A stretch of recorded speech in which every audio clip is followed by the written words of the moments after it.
Buonasera a tutti voi, telespettatori e telescopi. Già ben conoscete il mio destino, non potrò più esercitare le mie facoltà di Presidente del Consiglio. Dovrò quindi ripiegare alla mia vecchia attività da professore. Consiglio quindi un veloce rimpasto delle declinazioni latine, ma non dopo le 18 e non più di 30 per volta. Ecco quindi rosa, rose, rose, rosam, rosa, rosa. Al plurale rose, rosarum, rosis, rosas, guns and roses. Per chi ha invece difficoltà nelle preposizioni di, a, da, in, con, su, per, tra, fra, am, baravà, cici, cocò, tre civette sul comò che facevano l'amore con la figlia del dottore. Ecco,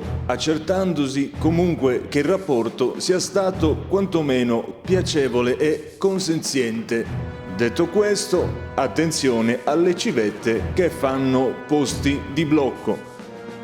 Vi lascio con il nuovo prodotto in promozione con la vasellina Draghi. Non ti accorgi quando caghi.